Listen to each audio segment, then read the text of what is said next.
let them feel comfortable next to your. I know you packed in kind of like an airplane. That's the nature of the room.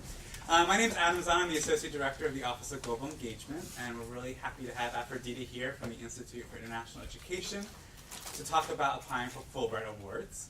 Some of you may know that our office is the designated Fulbright Scholar Liaison Office, so we did a presentation about a year ago on Fulbright, but I thought this year we would bring in the expert herself to discuss applying for Fulbright.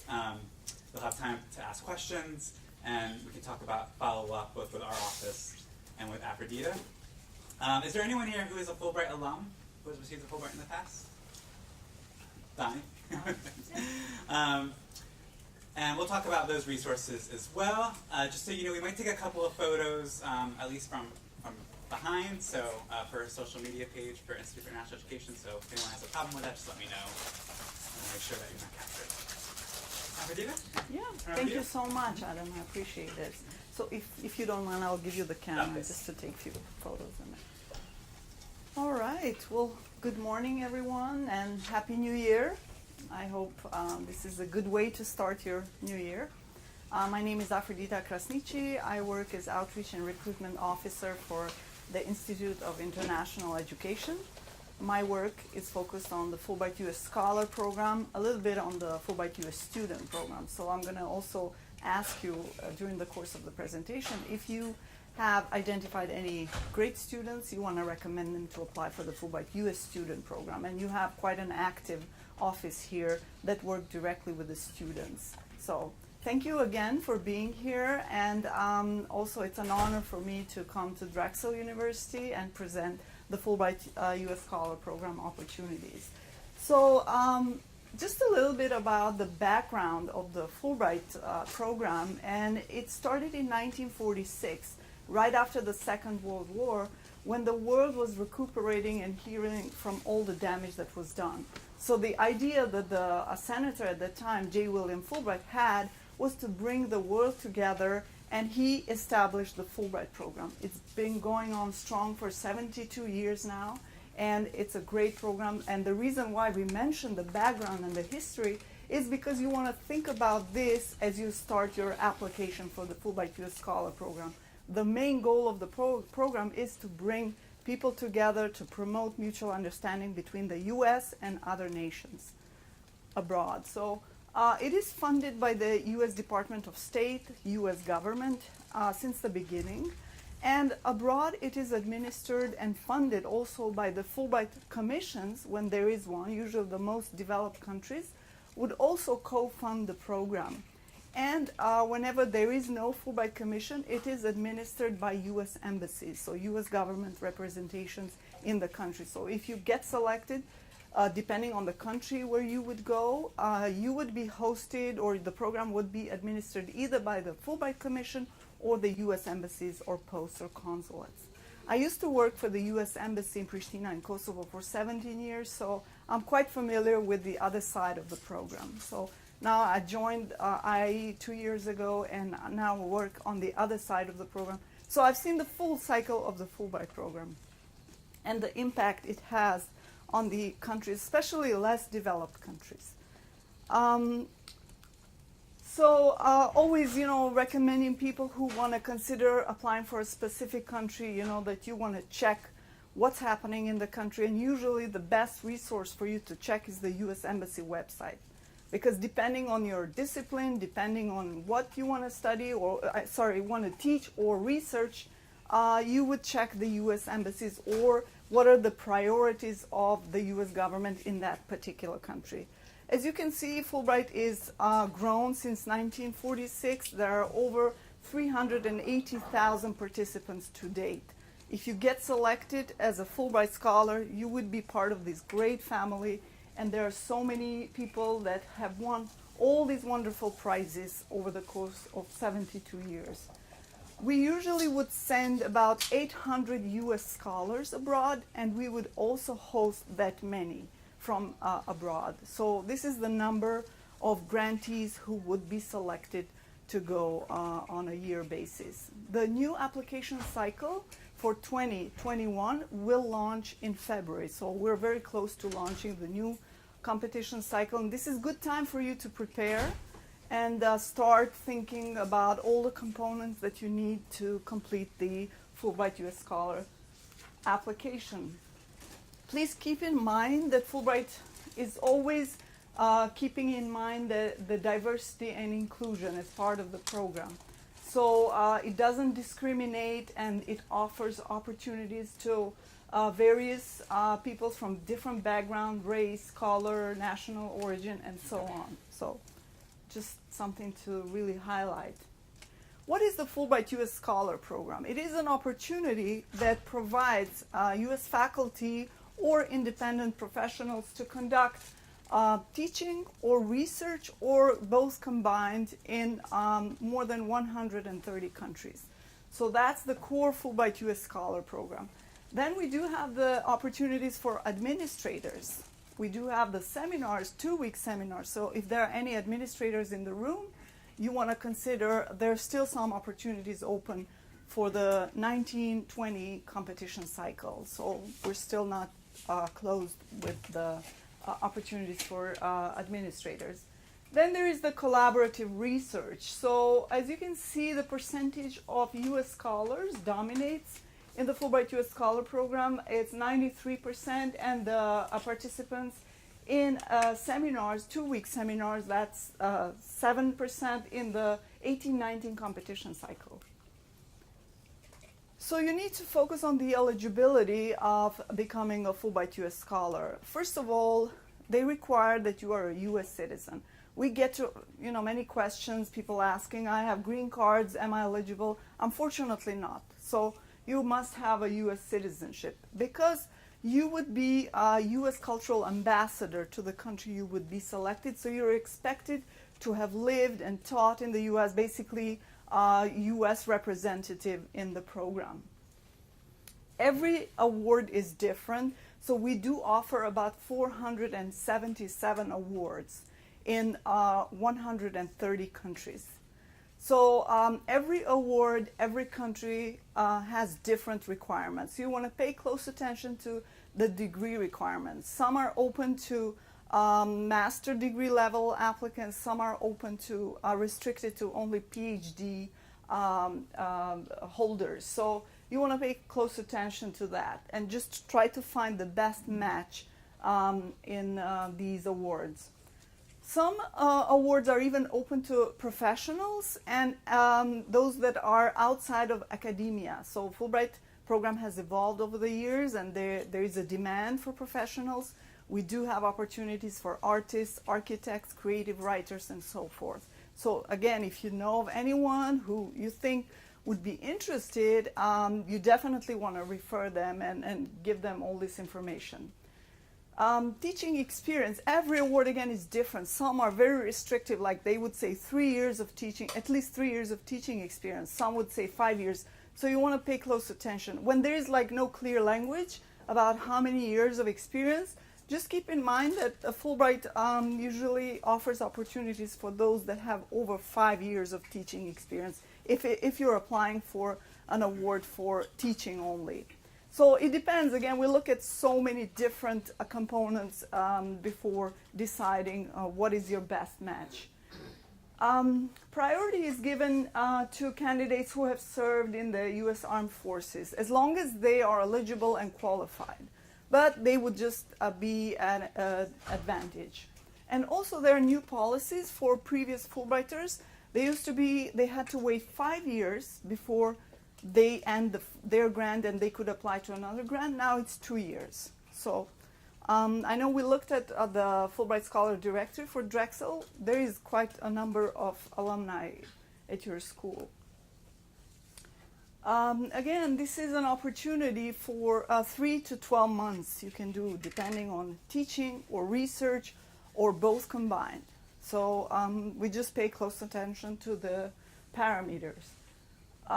Program is active in over 130 countries, and we do offer again opportunities for faculty, administrators, and professionals.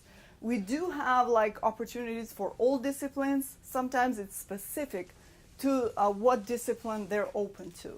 So you want to again pay close attention. I'm going to show you the website and where to look for these parameters. there is a specific project that you need to present for either teaching or doing research. And application deadline, last year it was August 1st.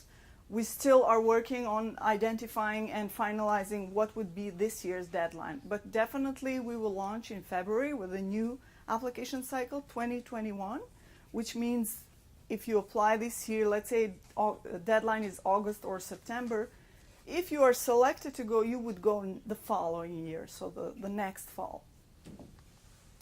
There are so many different host institutions in the country, and sometimes they're identified, sometimes they're not, sometimes they're open to any appropriate or accredited institution in the country. So whenever you have doubts, make sure you check with us. There is a team that works, I manage the Europe and Eurasia region. There is another team that works in Asia, Africa. So you want to check with the teams and see what is the best institution to work with and whether the one you have identified is an appropriate institution. And then we go back to the countries and make sure to confirm that you're on the right path. So here is like shortly what is the program process in the Fulbright US Scholar Program. First of all, you need to know where are you going and what you want to do. So once you know this, like what country and what is it that you want to do. You want to do teaching, you want to do research, or both combined. It's like depending on what is your project, it doesn't matter if you're applying for teaching or research. It's not like that teaching is more competitive than research. It all depends on the whole application. Then you develop the project and identify location. You apply by the certain deadline.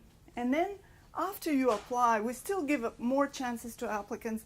We work with them at IIE and say, you're missing this or that. We reach out to you until we see that you have a completed application. So we do technical review even after the deadline. So that is very rare. Not many programs offer that. So we do offer also opportunities for you to talk to us. If you have any doubts, you can schedule phone calls and consultations. We do offer advice. We have our active email addresses. We have 24-hour return of emails policy. You want to use that resource too. It's very important. So now, how do you select the right award? What is your expertise? What are you bringing to Fulbright? So why Fulbright, why you, and why this country? If you have like a regional experience, that's important for you to highlight in your application. Like if you've been to the country and if you speak the language, that's even, better, because that helps you become a better cultural ambassador. If you don't speak the language, I always recommend to applicants to enroll to some kind of language classes, at least so you could learn the basics. And that's like a commitment for you. You really want to engage with the community, because that's what Fulbright is about. Not just, you would go there as a professional expert, connect with your colleagues, with your peers. You also want to connect with the community. And you want to give them a different image of the United States, or, you want to strengthen these relationships. And this was the vision of the Fulbright when he established this program. So there are like disciplines listed on each award. Sometimes it's like all discipline. Then they really welcome applicants from all disciplines. Usually those awards are more competitive because applicants from different backgrounds compete against each other. And then you have specific like STEM awards or arts awards or English teaching. So you want to just focus on what could be your best match. Why is this project important to the country? So how are you going to bring something new to Fulbright, but also the impact that you will have in this host institution, in the country, and why you really need to go to that country? Is this something you can do in the US? You want to ask yourself these questions, because that's what they're going to review eventually after you apply. They want to look at what is it that the impact on the country and on the Fulbright. Every award again is different, career levels. You want to make sure, like depending on how many years of experience you have, you want to match that with the requirements. And then we offer also the flex option. So it is available in 63 countries in 2 world areas. That means that you would be doing multiple visits over the course of 2 years. So at least as long as you stay at least 1 month in the country, we do offer funding for the travel, accommodation. So you would go there 1 month, come back here, continue your work. So that's called a flex option. Now, not all the countries, not all the awards offer this, but it is listed under the award if they offer this opportunity. And then there are like awards throughout your career, like postdoc awards. We offer that to early career, which means less than 5 years of teaching or research experience. And then distinguished chair is over 10 years of teaching or research experience. There are opportunities for multi-country awards, like specific ones, but this is like Spain and Greece, for example. They have these 2-country awards, and you would need to work on your project on the impacts in both in Spain, for example, and both in Greece, and why, what is the importance that you need to go there in 2 countries. And those are usually more competitive. And Global Scholar Award, this offers opportunities for you to go in 3 world areas. So this is even more competitive. Sometimes the home university affiliation is not required. So like some countries, depending on the project, the impact, again, they are not very strict for you to have a home affiliation. Well, now I guess you do have a home affiliation, but this is something for you to keep in mind. And then applications from artists and professionals are really welcomed too. We do have here the application resources and the website I want to show you. And this is still from the 1920 application cycle. And so we are looking at the last year's opportunities. But this is going to look similar with some updates. Now, some countries are working right now on updating these opportunities, removing some, adding new awards. So that's what we're doing now also with the team. So the website is cis.org. And then you would go on the award catalog. See how you can filter with the region, country, area, and discipline. Let's check all the awards. We do have these opportunities in 477 awards in 130 countries. So depending on, again, your interest, the region, you can filter by all the regions listed here. And let's just check this first one in Albania, all disciplines. So you want to see like what are they offering? They're offering one number of grants. So one person gets to go to this opportunity. And what is it?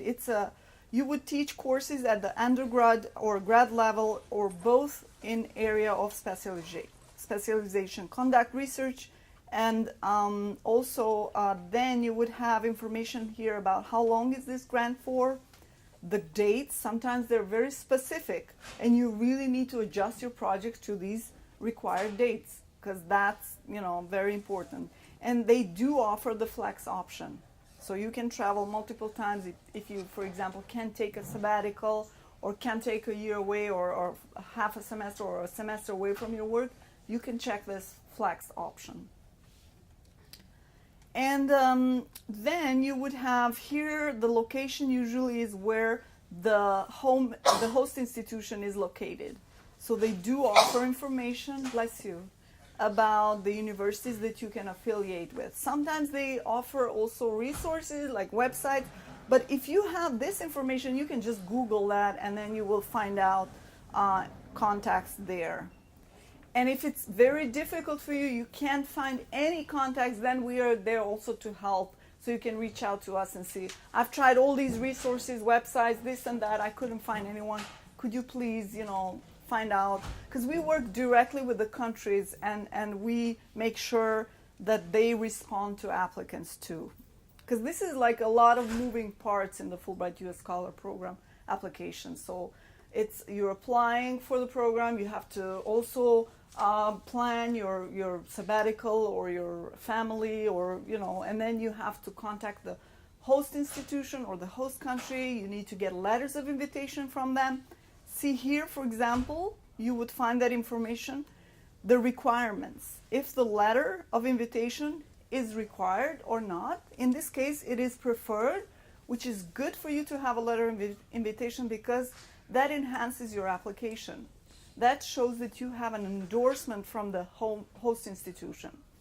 And usually, like now, it's a good time for you to reach out to them and say, I'm planning to apply, and then I would like to know if this idea, like you send a paragraph of your project, summary of your project, and then a summary of your resume if they don't know you.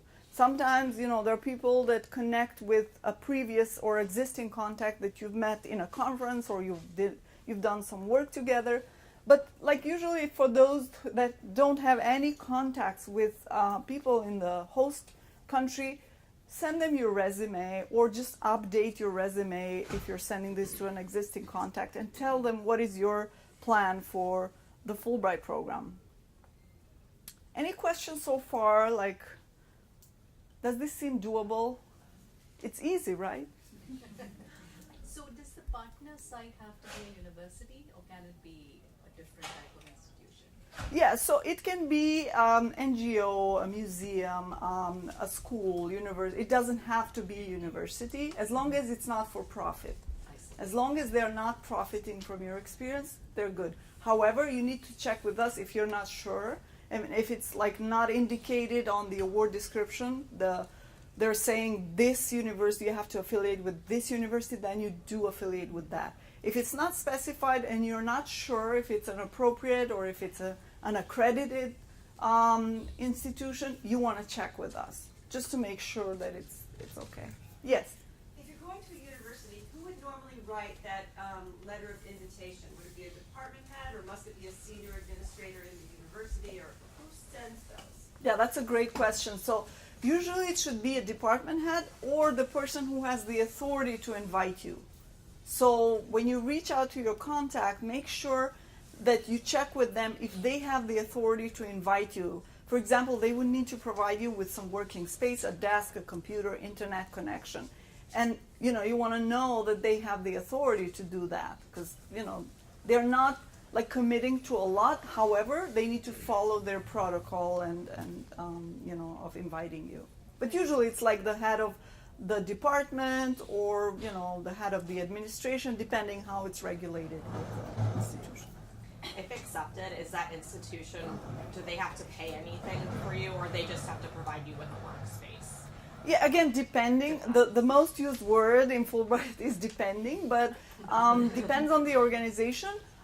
They don't have any financial commitments unless it's otherwise stated in the award. But typically, they wouldn't have any financial, obligations towards your stay because you would be receiving the grant directly from us, from IIE. If you're selected, you sign a grant, and then you receive the money funding for accommodation, for travel, or we would book the travel and purchase the ticket. Depends on so many factors. But yeah.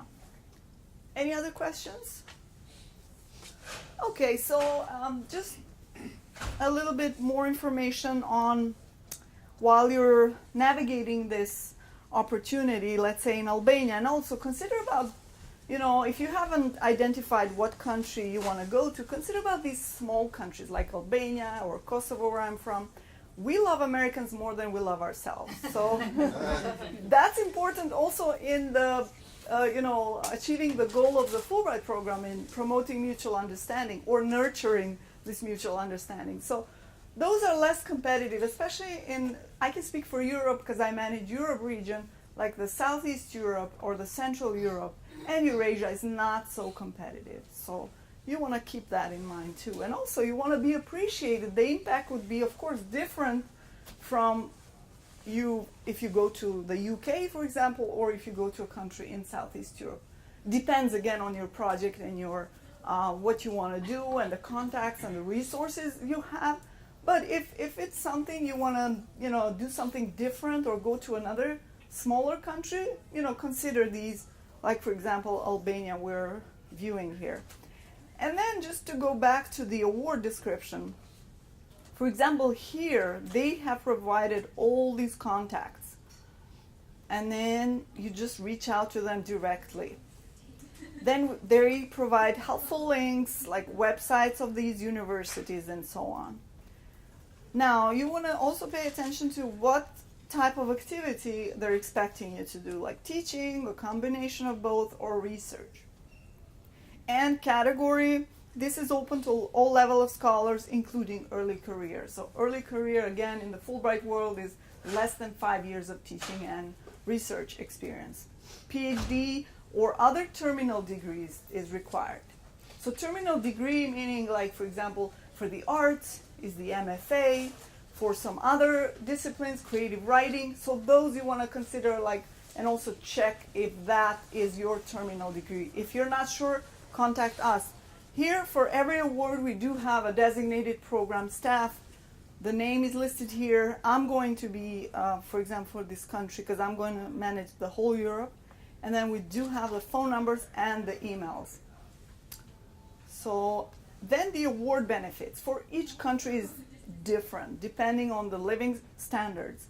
But this is quite generous for a small and a country and that is not very expensive. So this, you would be getting this researcher monthly stipend. And then depending on the rank, they even specified here how much you would be getting. And the travel allowance, and then you would be getting in Albania estimated book and research allowance. So you want to explore, all of these. And then they do even offer dependent tuition allowance. So if you were considering about bringing your family, or they would fund, this for your family. And the stipends and allowances are in U.S. dollars? Yes, this is whenever it's indicated. Sometimes it's in euros. We indicate that because that's the information we receive from the host countries. So we work with them. And then the fourth tab is here you would find a summary and then the overview of the country. And this is more like resources, for example, for you to consider.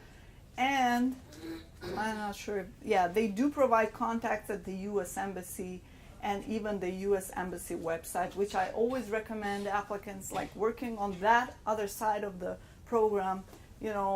Every U.S. Embassy in different country has different goals and different missions. So you want to make sure that your project falls within those mission goals, because ultimately they would be reviewing your proposal if you're applying to a U.S. Embassy managed program. If you're applying to a country that is managed by the Fulbright Commission, then it's different, but still they would be reviewing your application in the final stage. All right, so let's go back to any questions about the website? We do even have here application guidelines that take you to the checklists. Depending on the awards, we do provide, for example, checklists for teaching awards, and then from A to Z, what you need to do in order to complete your application.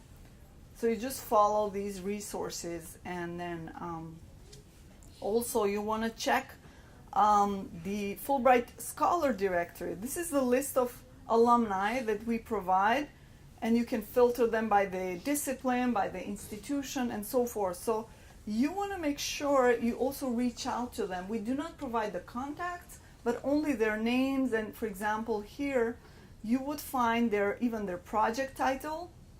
And then if it's something that, this is for a visiting scholar, but anyway, you want to always check with the alumni from maybe Drexel University or other schools, depending on your discipline and the country you're going, just to share with them your project and see and get some feedback from them, because they know best what works and what doesn't. All right, so let's go back to the presentation. We do also offer webinars, and we will, as soon as we're done with this, I'm going to send you a follow-up message for you to register to our website and express your interest. And then you would be part of our network. We would be sending you emails. We will be spamming you. Sorry about that. But we really want to keep you informed about what's happening when we launch, or before we launch, or after we launch. So we have webinars specific for countries. We have webinars discipline focused, or other webinars, and you want to just listen to those and get some feedback. So this is the website, My Fulbright, where you would connect with us, and then it's CIS2.org. So I'm going to send you this information after this meeting. So what is the application components? First of all, it's an online application form. So it's supposed to be easy. And then if you have any difficulties, again, reach out to us. The project statement is very important. It's from 3 to 5 pages long. Again, we do provide all these instructions on our website. Your resume should be tailored to this award a bit. So you want to highlight the things that really they're looking for. You know, you don't want to just copy and paste a resume that you've used for other things. So you want to really highlight and the strengths that you're bringing to this specific opportunity. Letters of references, we require 3 letters of references, and now it's good time for you to reach out to your referees and give them heads up and tell them that you're planning to apply, because they apply confidentially and you don't get to see those letters. So there is another process, and it's good for you to tell them now, and then so that they are aware of this and they start the process earlier. Additional components depending again on the award. So if you're applying for a teaching award, you need to provide us with a syllabi. Maybe you can use the one you've used in the US, but adjust it a little bit. Like you want to enhance your application. You want to work a bit on your syllabi with the host institution and see if this is something they're interested in and if it would work in this specific country. Select bibliography for research awards. So this is all the resources that you're planning to use while doing this research. Language proficiency report, unless it is required, you don't need to fill this out. But if it is required, then you would ask an language teacher or an instructor, and they would fill this out confidentially. They would speak about your language abilities. Letter of invitation, again, sometimes it's required, sometimes it's not. It's always good to get it. So especially when it is required. But I've seen in these review panels, when they look at these applications, they want to know, the reviewers want to know if you have endorsement from the host institution. And that's where you would get this information. Because remember, Fulbright application is not an interview process. Whatever you put in your application, they're going to read that. So you don't want to leave them with assumptions whether he or she's connected with the host country or not. So provide all the letter of invitation, and that's going to be a good support for you. And then if you're applying for these disciplines, the arts, architecture, writing, and journalism, we require supplemental materials. So these are samples of your work. So, and there are instructions on what is the maximum allowed page, or what is the size, or how many, is it JPEG and all that. So the project statement is where you really need to be specific, and you want to emphasize what is the impact on the host country, but also on your home institution. How is Drexel going to benefit from your stay in the Fulbright program? Because you really need to have some kind of vision, like, do you have many international students here, or do you have many visiting Fulbright scholars? Would you know that? Okay, so you also, if you attend the Fulbright, if you're a participant in the Fulbright Youth Scholar Program, you would open doors for even more international collaborations. Since you, didn't have many applicants in the past few years, maybe this is a good opportunity for you to highlight in your application. So then, why Fulbright? Why this organization? Why this country? And then the courses that you're planning to teach, is this something that you're bringing something new to the school? Do they have this already? So you want to do a little bit of research of what's happening in this discipline, in this host institution in the country. Again, you want to also work a little bit on your application on how adaptable you are. If you've lived abroad, make sure you emphasize this. Or if you worked with international collaborators, emphasize that too. That means you can work well with other cultures. That is very important in the Fulbright program. so I covered most of this for the affiliations and invitations, but do you have any questions about the letters of invitation? Because I just went through that in the website, but feel free if we do provide like information again on our catalog of awards and on the Fulbright Scholar Directory. But again, keep in mind the letter of invitation is not like a contract. They would be issuing maybe to multiple applicants these letters of invitation. It doesn't mean that, you know, it's a contract. It's basically they're willing to host you if you are selected, and they would endorse your project. So, you know, because sometimes applicants get a little bit disappointed if they're not selected, but they really are disappointed that I'm not selected, and they really, you know, put a lot of work into this project.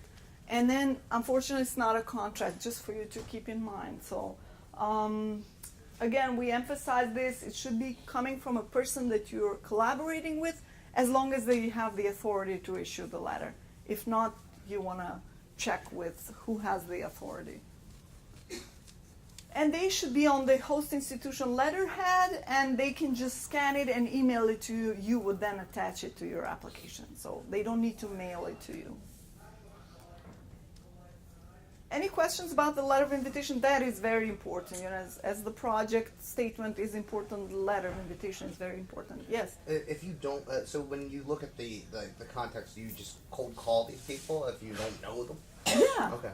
Yeah, they have invested in the Fulbright program. They're aware of this, you know, and because it's a partnership. In many countries, this is like a co-funded effort, and they are also looking forward to hearing from applicants, and they should be responding, you know, on a timely fashion. However, you know, sometimes depending on the country, if you're reaching out to people from where I'm from originally in the Balkans, like people are so casual. However, if they do not respond to you within a week or 2 weeks, then you want to send them another reminder. If no answer yet, then you reach out to us. So you definitely should reach out to them first, because that's the idea, for you to establish these contacts, you know, firsthand, and then we are here to support you in this venture. So, all right. So if you address the very important goal of promoting mutual understanding, you're on a good path. So think about how things you want to do besides your teaching or research. How do you want to connect with the community there? You know, and see if you don't have any ideas for now, you can check with what other Fulbrighters have done, or what is working well in this country. So, for example, in my country, they used to do a lot of volunteer work. Fulbrighters did that because that is a new concept in Kosovo, where I'm from. Like, people do not just volunteer, you know, because it's a survival mode kind of way, and they don't have time to, you know, do a lot of volunteering. But that was something new that they introduced, and it's an American, you know, concept, and they really appreciated it. So something different that you're bringing, something about to promote the American values, you know, that could be great, and you want to emphasize that in your application. So we covered about why you want to go to this particular country. Maybe you've done a research that, or you're proposing to do a research that is really interesting in that country specifically. You know, highlight that. What is something unique or professional expertise that you're bringing to the Fulbright? And how is, again, the host institution benefiting? Cultural diplomacy aspect is very important, and then being adaptable to living in, you know, new circumstances, or maybe some of the things we take here for granted in the U.S. For example, in Georgia, I learned recently from an alum that they didn't have running water. So you want to explore a little bit about what's happening there, day-to-day life. And then in Africa, in some countries, they don't have electricity, or maybe they have like restrictions, and then you want to be prepared for that, how adjustable you are. So you want to really do a little bit of research about that country. And then the multiplier effect is very important. Like, again, what I just covered earlier, like if you have already a great international collaboration in the campus, and if you want to enhance this, this is a good way to present that. And how is this going to affect your curriculum? Would you like to also learn something new from your colleagues abroad? Because this is a typical exchange. As much as they would learn from you, you would learn from them. And would usually, I've seen in many, many cases, once the Fulbright US scholars go abroad, then they invite many visiting scholars here, maybe through Fulbright or other ways. And this opens doors to many, many collaborations. But you just need to have some kind of vision about this. This is the review process and timeline. So again, if the deadline is in August, then we do the technical review. In September, there is the discipline-specific committee that reviews the application, make sure that you're applying to the right discipline. Yes? I'm not sure if you covered this earlier, but on the previous slide talking about competitive application, you talked a bit about the ways that the Fulbright might help with faculty development. And often if someone has had an international experience or relationships or collaborations in the past, I think that might be a natural fit. But what if someone is looking for the Fulbright to be an entree into their international work?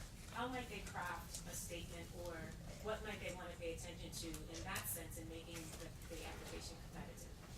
Yeah, so in that case, you want to really explore and do some research about what's happening in your in that discipline in this country, and why did you choose that country? So because it's always first time for somebody sometimes, right? So if you didn't travel a lot maybe, but if you worked with collaborators here, that could help you, show that international collaboration aspect. But also you want to do research on the country and see, present that like as a case for you, since you haven't, traveled a lot abroad. So focus on that, it depends on, again, what you want to do, what is it, the impact, focus on the impact in the host institution, that could really enhance your application. Hope that answers your question. Any other questions? Yes. Earlier you also mentioned that letters of references is part of the application. Yes. And so should those letters come from, say, colleagues in your home department, or like experts in the field in general? Mm-hmm. Are there any preferences? Yeah, so usually the one letter at least should come from your home institution, maybe the dean or vice dean. If you're applying for teaching, they should attest of your teaching abilities. So one at least should come from your home institution. And then one from an international collaborator, and then another one, as long as they're not issued by the same person who is issuing the letter of invitation. So the same person who is inviting you cannot be also referee. But then, we do provide some guidance on also, who would work best as a referee. It's same as when you apply for a job, somebody who knows you well and, would really speak highly of you. And then when you reach out to your referees, you want to also send them your project idea summary and tell them what you're planning to accomplish, because they should have an idea on where to focus the recommendation. Hope that helps. Yes? If an applicant has dual citizenship, would it be a good idea to apply at the place of the other citizenship other than the American one? Again, it depends, like the country. Some countries, they do not allow for dual citizens. So some countries, they allow, they're flexible. But again, it depends on your project and the feasibility, and also the impact on the home institution, how you're planning to bring back this to the US. So you have to check, like, for example, Spain restricts that, UK, I think, and some other countries in Europe. But we would need to check if it's not clearly emphasized or stressed. We check with the country and get back to you. What country? Switzerland. Oh, we do not have a Fulbright with Switzerland. Oh, we could do one. We have it for the students, but not for the U.S. Scholar Program. Unfortunately, no. Yeah, they should, definitely. Right now, we have to do whatever we can to improve the understanding. Yes. There are so many people very upset with Americans, and they really. No, I'm at home in three continents. I see it firsthand all the time, and I do my part. There's, and so this is why I'm sitting here, because right now Fulbright is really important. Yeah, it is. It's been so successful, so far, and I've seen it like personally the impact that the scholars, the Fulbrighters had in my home country, and how they helped like develop the curriculum for a specific teaching method, and then work with the community, and but definitely, for example, in Switzerland, where there are so many international organizations, it's like a small New York in the middle of Europe, but there is an active program with the students. So, but definitely, that should not restrict you. And I always tell people who have these binationalities that you want to consider something new. It's like, because you're already probably so familiar with Swiss culture and the American culture now, that you want to also give your chance for another, develop your knowledge and give impact to another country. Sure. So that's something for you to consider. And maybe somewhere near Switzerland, like you can be there and visit Switzerland.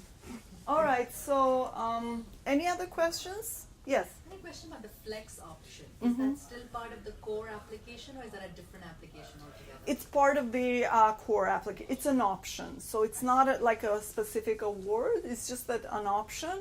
Some countries offer it, some awards offer it, some don't. You just want to pay closer The to it. review process is the same. The review process is the same. It's just that the time is different.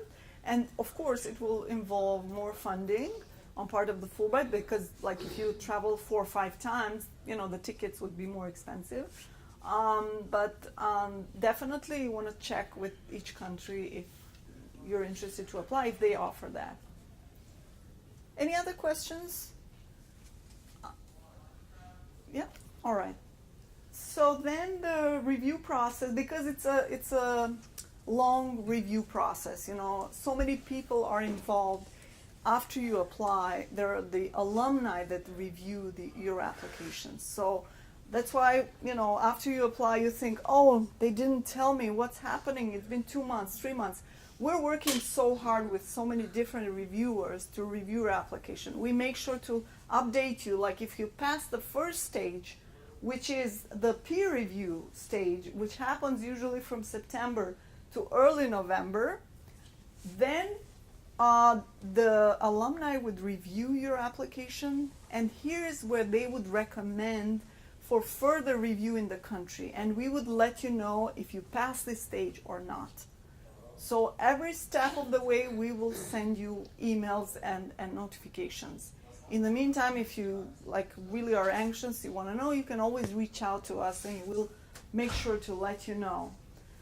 So then if you are recommended for the review in the country, then it's either the U.S. Embassy in the respective country or the Fulbright Commission that will read your application, and they will make the final recommendation, whether you are selected. Then is the final process. The recommended applications are sent to the J. William Fulbright Foreign Scholarship Board, which is a 12-member board that they will approve these nominations or recommendations. And if you are selected to go, you will be notified around from January until May, the latest of the following year, you would know if you're selected or not. Because again, it depends on the country. Some countries work faster than others, because this is, again, remember, a lot of moving parts. And then you would definitely know by May if you're selected to go, and then you would sign a grant, and then you would travel in the following fall, depending on the academic start of the year, or it depends, every country works differently. Hope this simplifies and it's very comprehensive for you. Then we do have other opportunities. This is a new opportunity in these 4 countries, the Fulbright Public Policy Fellowship.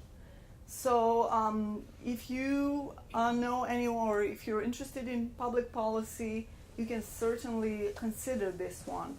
It's works differently, different deadline. October 1 is the deadline, and then the applicant profile, graduate degree in a field applicable to public policy.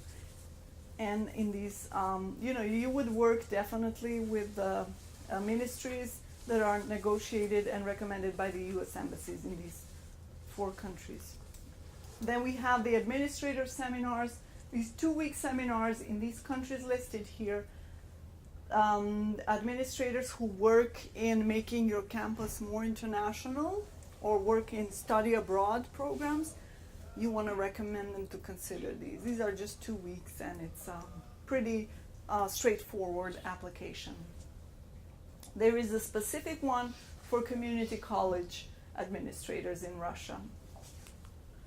Then we do have the visiting scholar program. So let's say you're selected, you go on a Fulbright program, you meet some amazing colleagues that are interested to come to the US, then you recommend them to apply. It's the same program, just that they apply through their host country, so through their home country, sorry.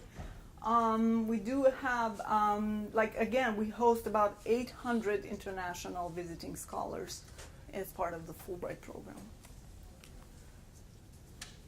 It's the same goal and the purpose and the application. It's just the other way around.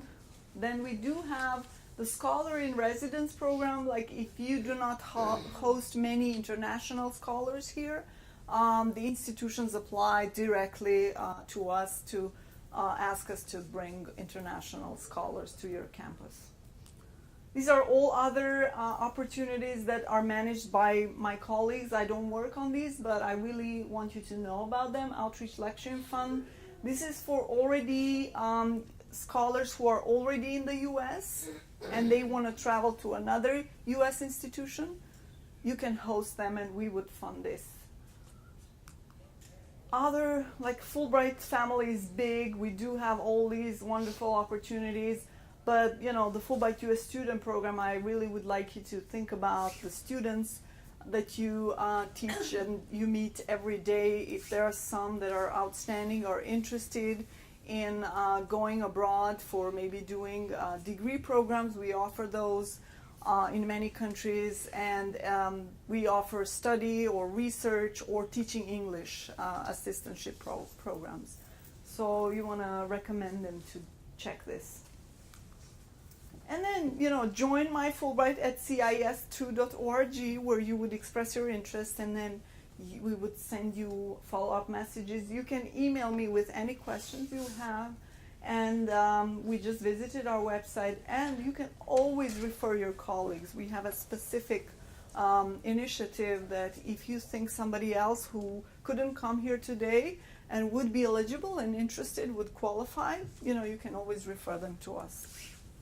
Thank you so much for your attention. If you're active on social media, you can follow us on Facebook, Twitter, and Instagram. Snapchat, we don't do that. In the past, Fulbright used to do a call for peer reviewers for that part in the fall. If any of our faculty were interested in being on the peer review groups, how would they reach out to you? Just thinking it might be a good way for them to begin to see the process, even if they're not ready to apply. Do they have to be alumni of the program? Yes, they have to be alumni of the program. Have you done the peer review? I haven't. Oh, maybe. Are you interested? Potentially. Yeah, so. I wasn't really thinking about myself. She knows how to get a Fulbright. But no, the peer review is that where they review the applications, and usually the alumni always. If you have to be an alum. Yeah, you have to be an alum to do that, because you know what works. Especially they invite people from specific regions to review applications from that region. So, but thank you, that's a great question. Any other questions? Yes?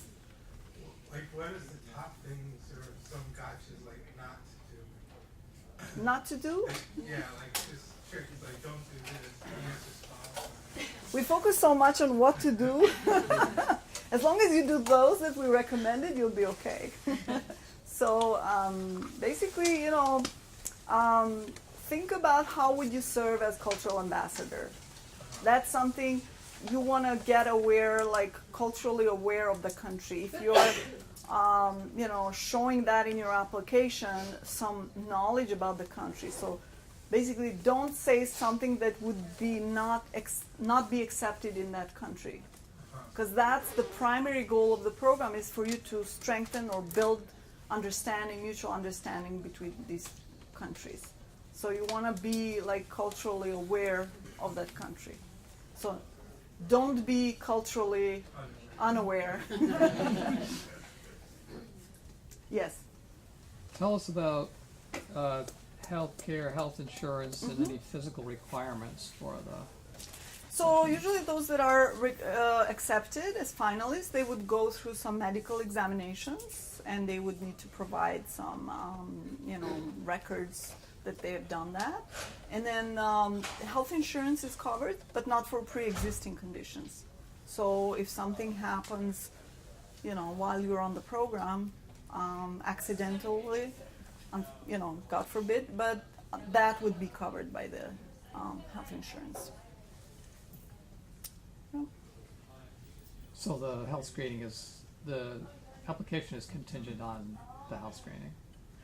Well, again, it depends on the situation. It depends on what would be, as long as you would be healthy fit to, conduct all the activities that you're required to do. That's why it's, they would require these medical examinations before you sign the grant. Make sure you would be okay. Yeah. And it depends, like, for example, some countries, they do have restrictions for people with disabilities. It depends on the country. It's regulated differently with every country. Like usually more developed countries would be accommodating people with special needs, and some other countries, that's why it's important for you to research all this before you make the final decision. Hope that answers the question. Yes? For the flex schedule, you mentioned a minimum of 1 month period of travel to the host country over a period, At least. over a period of 2 years. And I'm sure this is dependent on the specific opportunity that you're looking at, but how many of those 1 month intervals would occur in 1 year? Well, it's up to you. You would need to plan your timeline. Right, so it's flexible within the So flexible within the stretch of 2 years. Right. So you can go maybe 3 times 1 year, or you can stay longer. It depends. It's all up to you. You create your own agenda within Flex. What's defined as a recent graduate?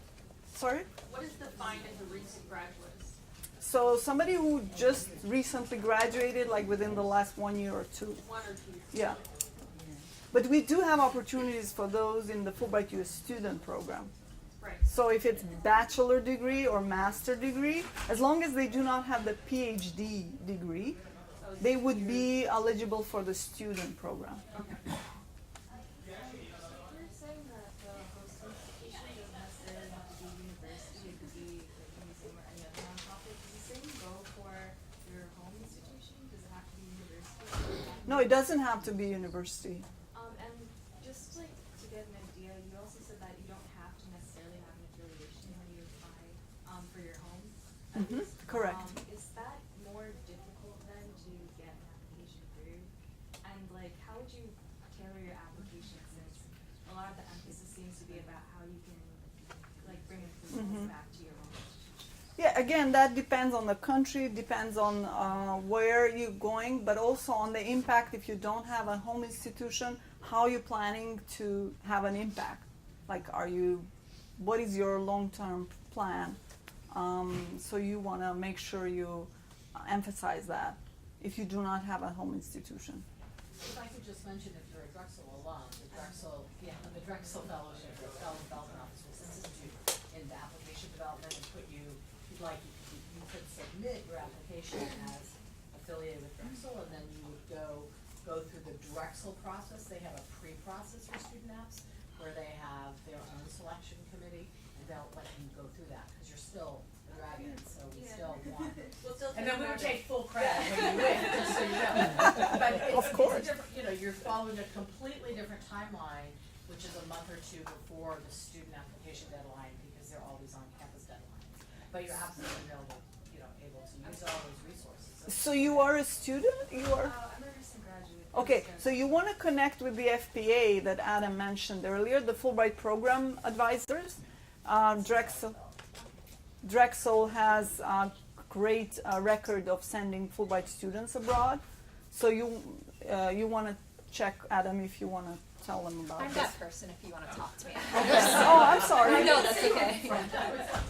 Yeah, and thank you for doing the amazing work in the Fulbright US student program. I appreciate that. We appreciate that because it works differently with the student. The scholar side of the program is differently. We work directly with the scholars, whereas with the students, she works with them directly and reads their applications. And thank you. Just one more quick question. So does Fulbright value more like repeated collaborations, or the emphasis more on like establishing new novel collaborations? So an example would be, for example, I've hosted a doctoral student from Taiwan 2 years ago, and he just graduated. He is thinking about applying for a doctoral postdoc fellowship to Fulbright. I'm not sure how likely, you know, this kind of repeated collaboration.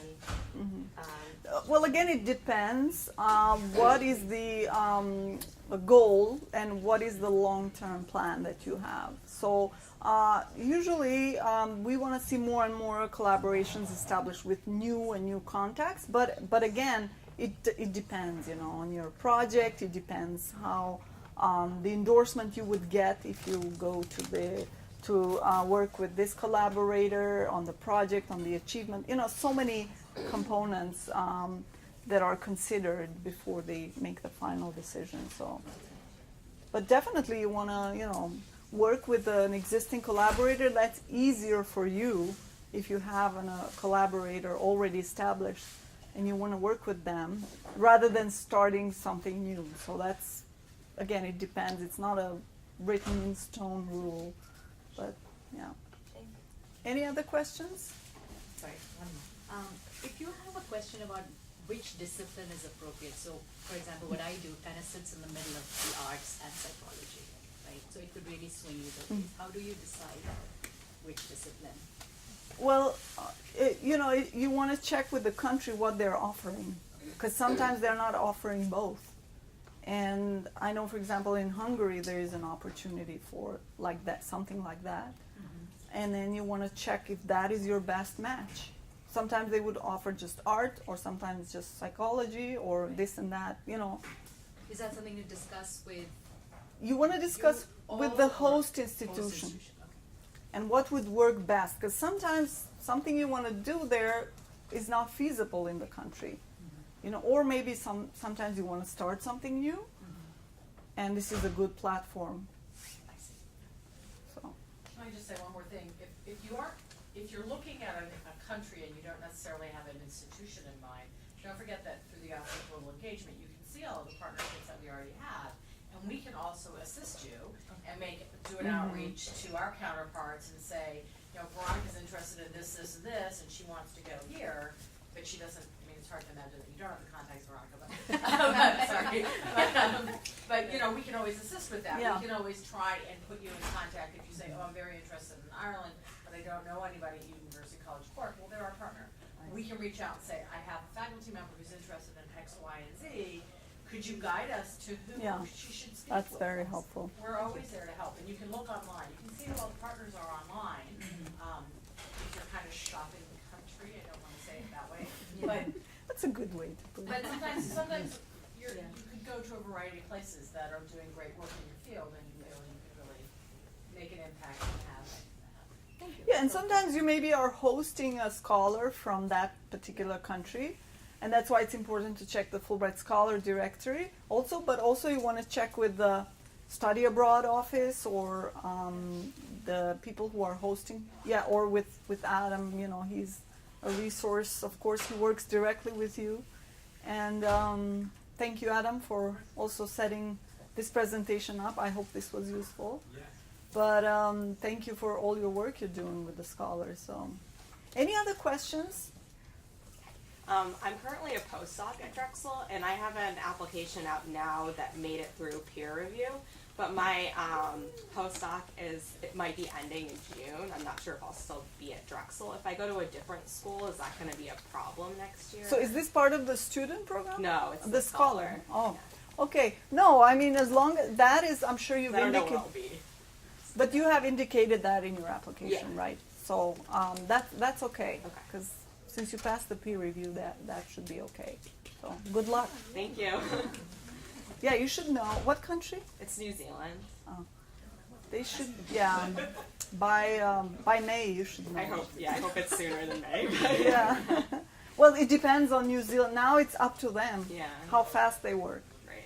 So, we put pressure on these countries, but you know it's 130 countries, so everybody has their own pace and timeline. Yes. So I'm a recent grad with a master's and also would qualify as early career. So which route would you say is more competitive than the other? I would recommend you check the student program. Okay. Yeah, because a more recent graduate in the terms of for the scholar would be like postdoc or you have some working experience, but I think definitely. Yeah, I'm at 5 years, and I'm within 2 years of getting my master's. So. Yeah, student would be a better platform for you. And what's the rate of acceptance with those? With like, I mean, are you aware of the numbers for that? For the students? Yeah. Well, do you want to talk about Drexel? Because every school is different, and every school operates differently, and we should come to do a student presentation. Yeah, I can talk to you about that after, but I don't have specific numbers for Yeah. how many students end up getting things. Yeah, you don't want to be distracted by numbers either. You want to focus your energy on making your application competitive. That's what I tell applicants. Even though we give statistics for the student program, and you can check our website for the student, we do provide statistics on how many people applied 1 year versus how many were selected in specific countries. We do not provide that information for the scholar, though, because that could be a bit misleading. It's same for the student. Like 1 year, nobody applied to, let's say, New Zealand, and then next year everybody saw that. Next year, everybody applied to New Zealand. Same for the scholar. That's why we do not give numbers out, and focus on making you competitive, not the numbers. All right. Well, thank you so much for your attention, and good luck to all of you. If you decide to apply, just feel free to send me an email or just call me, and I'll be there to help. And please take some sandwiches with you on your way out. Did you all sign up?